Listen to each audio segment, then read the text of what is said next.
Hello. I am here today with Maya Sharpley, the founding managing partner of Odonata Ventures. Today is a really special day because we are here to announce Odonata's first deal and launch of their fund to the world, which I'm super excited to get into, Maya. But before we get there, could you tell us a little bit about how you ended up where you are today? Like, how did you go? How did you end up, starting a venture firm? What was like the narrative that took you there? Well, great. Matt, it's great to see you as always. Thank you so much for having me and to speaking with me today. So, my career path has not been a straightforward path, uh, kind of winding and weaving, and I find myself here. I started my career in consulting, as most people do. And through a series of serendipitous events, ended up getting two offers to join a firm that I knew nothing about to do something that I wasn't sure what I was doing. And that was when Mayor Mike had come in and blown up the Board of Education and put back together the Department of Education and hired Joel Klein as chancellor. And they were bringing in whippersnappers from the outside and marrying us to the best and the brightest on the inside.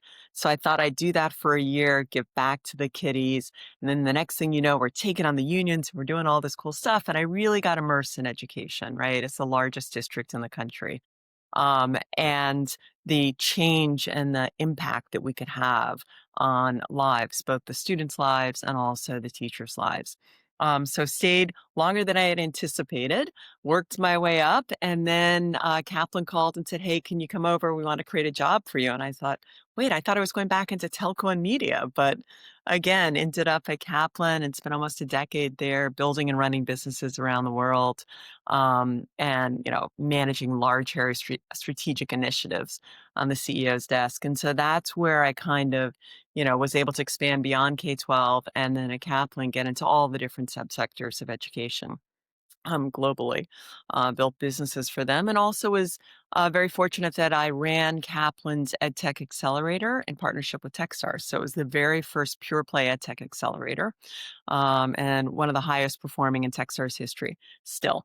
And we created EdTech 1.0. And I think, I remember meeting you back in those days, in the early days when we were creating EdTech 1.0. And that's when I started to shift over from helping others from building and running myself to helping others build and run, right? And really understanding that entrepreneur's journey. Um, Worked briefly with a couple of other firms and then joined Learn Capital as a partner, which is the very first pure play VC firm. And, largest portfolio under management, largest international portfolio. So really exciting stuff. Did that for a bit, worked with a couple of other firms, and then decided to launch out and go on my own. And so that's what, my partner, Bobby Kirshen, myself, we are out there. We've actually pivoted now and really trying to fill a hole in the market, which is venture debt, essentially private credit for early stage companies. So seeing an opening and having been on the founder side, having been now a founder myself, but also on the operation side, I really understand that, you know, there's a need. Yeah, I think one of the maybe under-discussed parts of the venture ecosystem is that venture firms are businesses themselves, that there is a business of venture capital that I think a lot of people forget, and that, a lot of particularly early stage firms are building out their operations just the way the startups that they fund are building their own. So I would imagine that leads to a lot of camaraderie between you as the institution, as the capital allocator, and the companies that you're funding. Um, Yeah, we're in yeah, the same boat in many ways, right? When you're starting out your venture firm, you're in the same boat. Technically on the other side of the table, but similar experiences, right? yeah, I think that's really important, and I think and I'd love to just spend a little bit of time on your tenure at Kaplan too, because I think somewhat atypically, you come from the business of building businesses, right? Like you've built multiple businesses within Kaplan, and I think that entrepreneurial streak, I'm guessing resonates with founders. So Could you just talk a little bit about some of the particularly like new market entry and or like international experience that you had with Kaplan that, helps inform the way you coach entrepreneurs today? Yeah. So, so working at the DOE, we were very entrepreneurial, but within a very large system. And when I went to Kaplan, the entrepreneurial mindset is in Kaplan's blood. It's, yeah, just a wonderful place. It's very entrepreneurial. They let you have a lot of Andy Rosen, chairman, CEO, is amazing leader, and lets you have a lot of space to do things, but also keep track, right? So there are very tight reporting requirements, and you are very much held to what you've agreed to do, which I think is a great balance, right? Because it's that accountability and that sense of yes, you're going to try something new, but you're also going to make sure you're ticking and tying. So, for example, I started at Kaplan. I was director of operations for all of test prep, and then was selected, kind of tapped entrepreneurial thing. I built and then I ran from blank sheet of paper to butts and seats. It's a technical term. Kaplan's online business for higher education, launching in Hong Kong and Singapore simultaneously, right? And that's still an ongoing concern. I built, five businesses total at Kaplan. Great experience again, and they're all ongoing concerns. So it's exciting to be able to have a small, start with something small, a blank sheet of paper to build something big, but you really learn the steps because you're able to look at your colleagues who are running higher ed or test prep or some of the very large, multi-million dollar businesses and understand, what are the structures that we need to put in place? What is the accountability? What is the reporting? How do we take advantage of opportunities and pivot quickly? Right? It's a fail fast. I used to always tell all my teams, I don't care if you fail. When you come into my office, you need to tell me. I don't care if you fail. I'm looking to see how you pick yourself up and what you do next. Like that's the important thing. What did you learn and what are you doing next? And how do we take that learning and move forward faster? And I think that's really important. And that's what I look for in founders who have that entrepreneurial spirit. And that's also what I work with when everyone falls down, everyone scrapes their nose. But it's about getting back up and learning from that so that you don't scrape your nose again, right? Fail once, fine. Do the same thing twice and fall. Now we may have a problem. And that's the key thing, right? To have that open mindset to get up and dust yourself off. So I try to help my founders with that as well when I invest in Yeah, them. my college soccer coach, usually in the context of non-soccer activities, was he was always like, "It's okay if you get in trouble. It's okay if you mess up, but if I hear it from anybody but you, like you're that's bad news. But Exactly. if you come to me first, I'll help you. If I hear it from anybody else, you're in trouble. So and I think that you know, it's a silly thing, especially for college students, but I think it really is a fundamental value, and a sign of trust, that, whether it's you with your team, you with founders today, I think it sort of holds up as a It's principle. trust and it's resilience, right? You build that muscle, you build that resilience, and you build also kind of that inquisitive instead of looking at yourself when you fall down, saying, "Oh, I did it all wrong." It's more like, "Okay, what can I do? What did I do? How do I change it? What do I do better differently? Do we need to pivot?" Right? And so you really have that more entrepreneurial mindset, which I think is so important. Yeah. Um, let's talk a little bit about Odonata.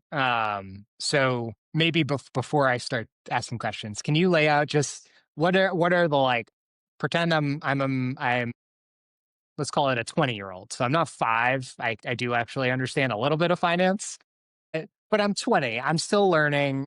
Don't I assume I can read and write, but I don't know a ton about finance. What is Odonata Ventures? What do you offer? Why is that different from other venture firms that I might talk to if I'm fundraising for my business? Yeah. So what we're doing is we're creating a new category. What we're finding out there is that, and founders experience this all the time, right? They run into short-term. They have short-term cash gaps, right? So they have a cash flow need where you, think about like you get a contract in the spring. It's due school start. You don't get paid till net 30, 60, 90 days. but you need the money in April to be able to deliver at school start, right? At the later stage, when you're doing, 10, 20, 30 million ARR, you probably have some money somewhere set aside and you can do it. But if you're a young founder, seed stage, bridge to A, even in the A to B, cash flow is tight, right? You may just be probably not break even or may just be a break even. And so how do you bridge that short-term cash flow gap? In the past, what we've seen is that venture capitalists would write a convertible note, right? And you get the convertible note to get the cash. Well, now, we understand the state of VC, it's definitely pulled back. And so if VCs have dry powder, it's going into an exit. It's not going into a convertible note. And when you look at the landscape, there aren't many options at the early stage. At the later stage, if you want a $10 million check or a $20 million check and you have significant revenue or other assets that can be used to back that, it's a lot easier to get a loan. But at the early stage, you could go to factoring, and those are incredible rates and they grab your contract. Maybe if you have, your house, you can mortgage your house, but a lot of young founders don't have a house that they can, or the mortgage on the house is already too extreme and you can't put another loan against that. So what we said, but innovation dies, and we don't want innovation die, right? There are brilliant ideas out right now. AI is changing the landscape. We want the folks who are really focused on and understand education at every stage, pre-K to gray, to be the ones who are controlling that. And so how do we help them? How do we give them essentially bridge loans, right? A little bit of cash flow, but working capital to get them over those gaps. And so what we've done is we've created Odonata Ventures Private Capital, which provides short-term loans to early stage companies, right? It's working capital, it's non-dilutive.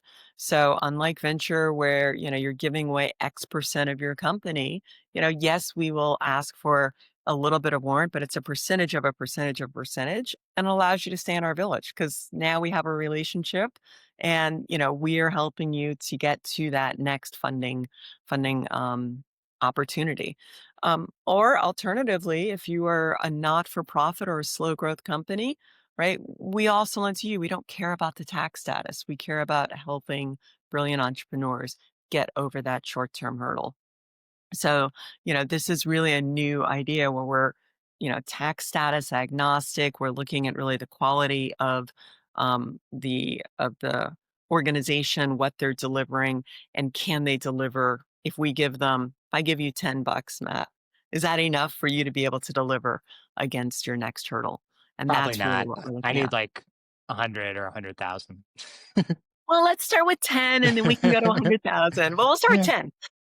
that's probably the healthier way to approach it. All right, fine, 8. We can do 8. Bargaining myself down by the minute.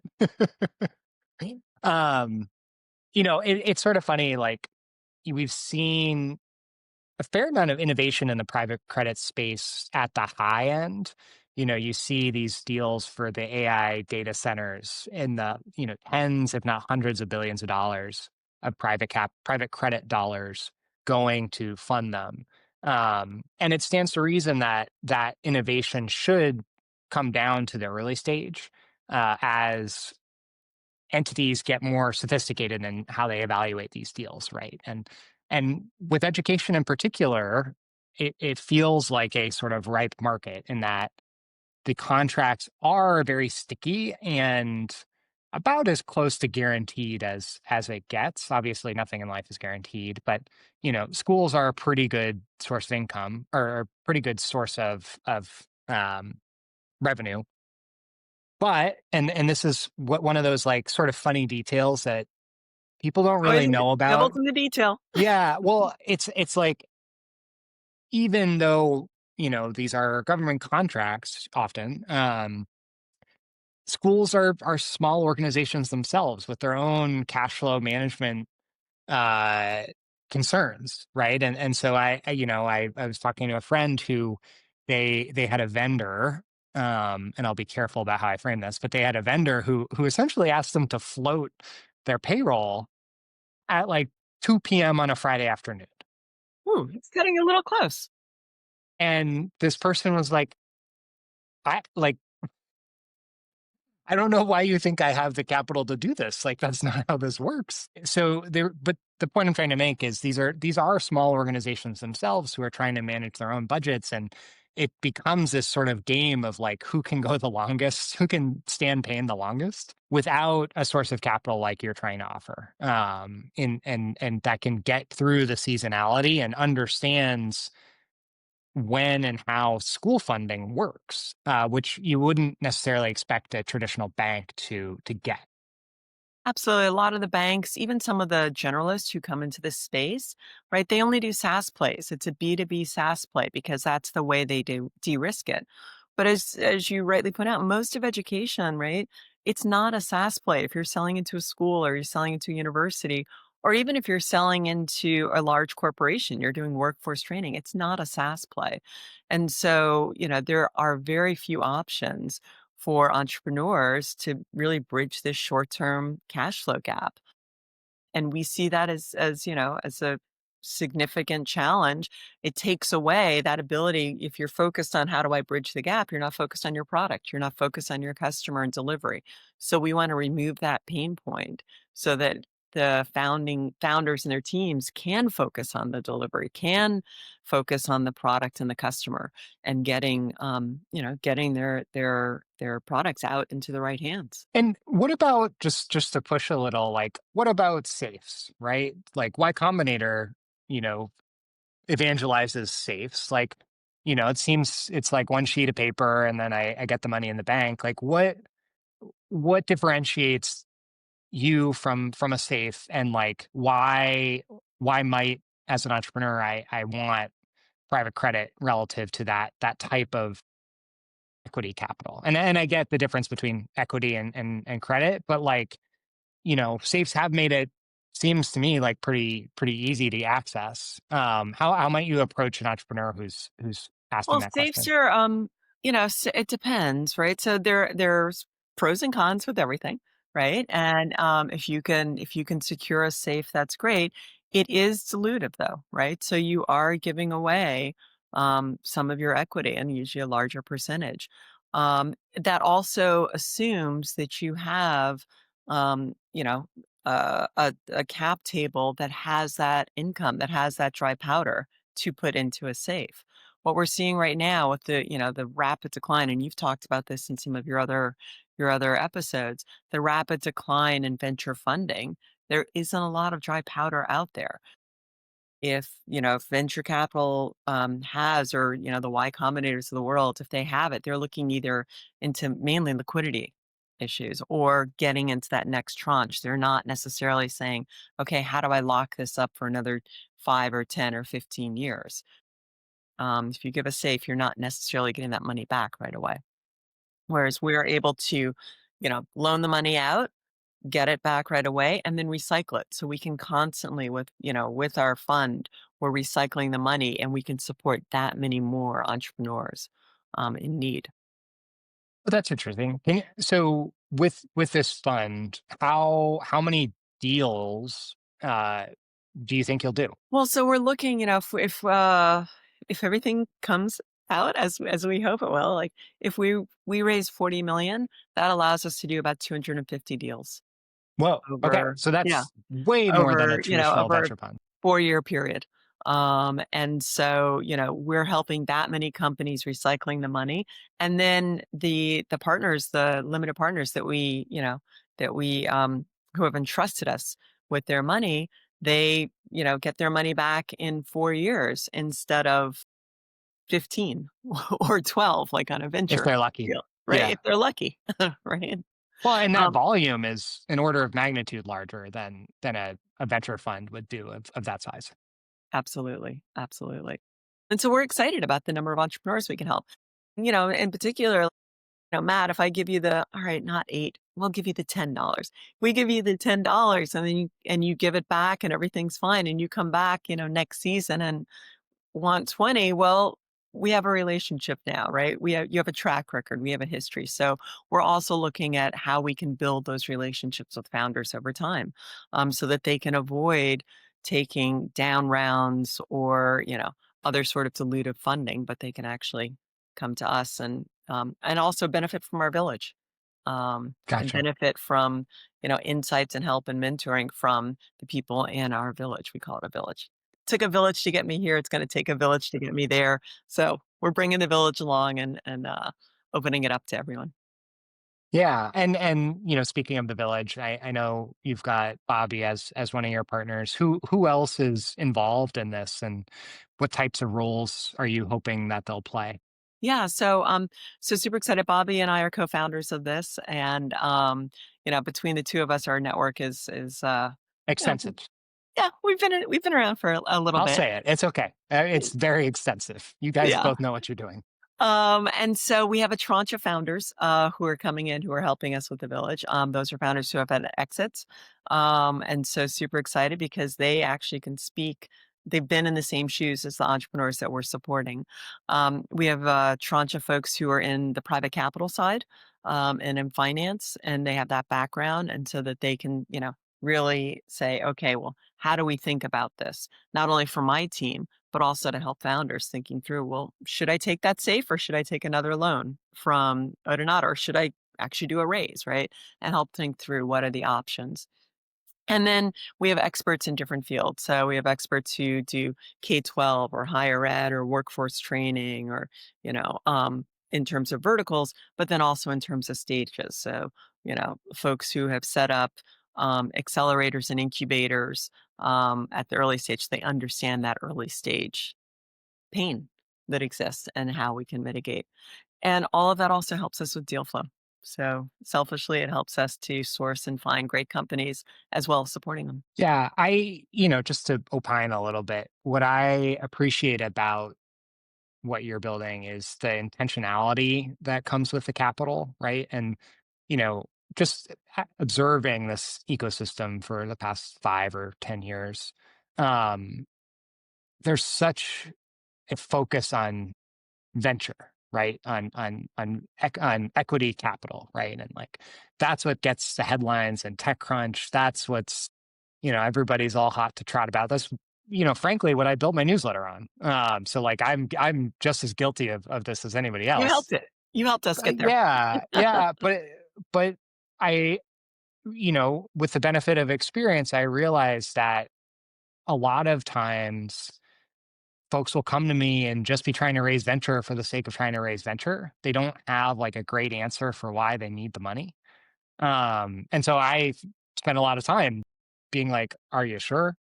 Are you really sure?" Like, Yeah, exactly. which is it's sort of a weird conversation to have. And I just, you know, again, like what I am excited about with Odonata is this sense of you're not going to ask for a loan just because. Like you're going to have a real reason for it. And in fact, you require them to have a real reason for it. So they can't be guilty of raising just to raise. So, I Exactly. think there's something really important there. And my hope is that it's not just to the benefit of you and the entrepreneur, but actually the whole ecosystem gets more intentional about, why they're raising money and what they're planning to do with that money. Yeah, it's tracking it, it's understanding what it's being used for. And to your earlier question about venture, I think about a friend of mine who's in the village as well. He, started his firm, a couple of friends and family sized checks, but he was able to grow his business to 10 million ARR on debt. So when he did go out and raise the money at a $10 million ARR, right, he owned the majority of the cap table. And as he raised, and then eventually when he had his exit, he had a significantly larger percentage of the cap table than most entrepreneurs do at their exit. And so, if we can help with that, and we can help an entrepreneur maintain their company as they grow, as they scale, and for their exit, all boats rise. Sounds like a pretty good deal to me. Thank you. I'm super grateful for the time. I'm super excited for the launch. I know you've got a ton planned for EdTech Week, and I don't want to spoil the surprise too much. But Yep. I will be in the audience, and am looking Thank forward you. to the first couple of deals that get announced. Fantastic. Yeah, we're super excited. We've already done our first deal. And we're on track to, looking out for the next several coming up. So very excited. and look forward Awesome. to see you at EdTech Week next week. Yeah, likewise. Thank you again, and we'll chat soon. Thank you so much, Matt. Good to talk as always.